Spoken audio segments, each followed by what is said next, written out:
The number of coronavirus infections continues to rise, so do the myths and misconceptions surrounding the outbreak. So let's take a sharp look at the hard facts. And with us tonight is Associate Professor Sanjaya Senanayake, an infectious diseases specialist at the Australian National University. Sanjaya, thank you for joining the latest again. Firstly, very simply, what is coronavirus? Hi, Michael. Coronavirus is a type of virus that's typically found in animals, but has made the jump across to humans. At the moment, including this new coronavirus, there are 7 coronaviruses that infect humans. 4 of them are responsible for about 1/4 of the common cold. OK, so where did this latest strain come from? This is only speculation at this point, but looking at the genetic sequencing of the virus, we think it started off in bats and then probably jumped to some sort of intermediate animal host. And there are a few candidates at the moment, such as the pangolin, and from there it's mutated and jumped across to humans. OK, the symptoms, that's important. We need to know, what are the symptoms? OK, so it's really important to understand that about 80% of people who get this will have a mild infection, and the most common symptoms are fever and cough, then potentially others like shortness of breath, muscle aches and pains, sore throat, and a very small percentage can get diarrhoea. So not unlike just a common flu to start out with. That's right, and that's what can make it very difficult to diagnose. All right, the spread, how does it spread? There's been some misconceptions about this. Are we any clearer about how it spreads? We're not 100% certain, but we think, particularly knowing what we know about other coronaviruses, that it spreads via droplets. So when people cough or sneeze, if they have the infection, droplets containing virus spill about 1 metre or so from them. And the virus in these droplets are infectious to other people who touch contaminated surfaces or perhaps touch hands of someone who's coughed into their hands with coronavirus. OK, so how long are those droplets infectious? How long do they last on a surface, for example? We don't know the answers for this specific coronavirus, but looking at other coronaviruses like SARS and MERS, we know that particularly at low temperatures, it can last on hard surfaces for perhaps a few days. All right. Treatment. How is it treated? In terms of a specific directed medical treatment, there is nothing approved. There are, however, a couple of medicines which have been used for other infections, such as HIV and malaria, which are showing some promise and have been used in the clinical setting, particularly in China on patients with COVID-19. There's also a new experimental medication, remdesivir, which was developed for Ebola, and trials are going on in both the US and in China to see if it is both safe and effective. So you said 80% who get a mild dose, a mild case, which is important to know, but who is most at risk?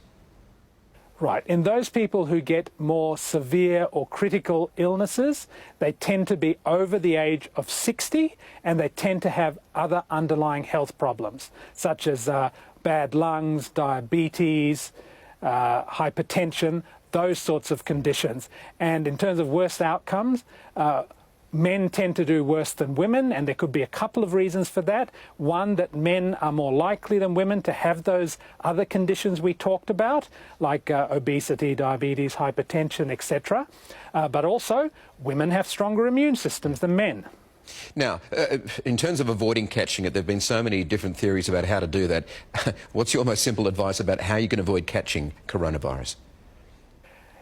If we have an outbreak in Australia where there's sustained local-to-local transmission, avoid big gatherings, but I'm sure we'll be getting messages from the government to do that, but also frequently wash your hands.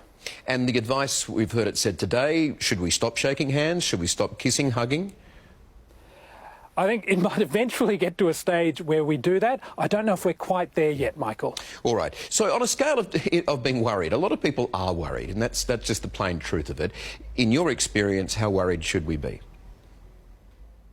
If you mean worried that we are going to have an outbreak in Australia, I think we should be worried because I think it is likely to occur, that we're likely to see more cases and local transmission in Australia. But as I mentioned before, 80% of people who get this have a mild illness. Now, if there's large numbers of people who get sick, that will mean that large numbers do get quite seriously ill, and it may in fact put a strain on the public hospital system for a period. But it's not the end of the world. All right, good information there. Let's just change gear here now and call this segment Mythbusters. Let's clear up some of the myths, the misconceptions about that's been spreading about the virus. There are many of them. So can you tell us on these points here what's true, what's false, and some of the most common statements? Let's try and clear them up. So first up, face masks, will they protect you from coronavirus? Okay.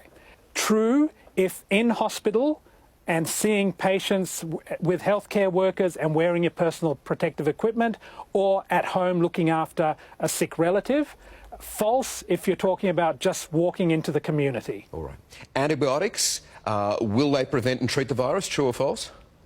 False. Antibiotics treat bacteria, not viruses. Okay, can you get sick? One example here. If you get a letter or a package from China, will you pick up coronavirus if it's on it? False. False. You will not. Good to know. All right, pets. This is something we haven't really discussed yet, but it has been speculated, and you said that it originally came from animals. Can pets spread coronavirus?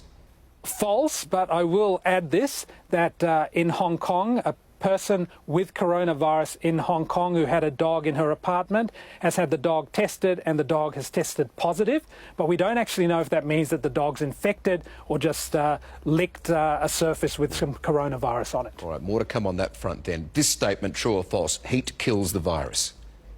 True. If it's like other coronaviruses, we know that cooking temperatures about 70 degrees Celsius will kill coronaviruses. Okay, and big crowds, if you're on the bus, going to a sporting event, schools, should people avoid big crowds? At this moment, no, but there may come a time as this outbreak gets bigger that the government will advise us to do that. All right, I'm really glad we got through all those with you. There's a lot of advice here, but I think it's really important for everyone watching.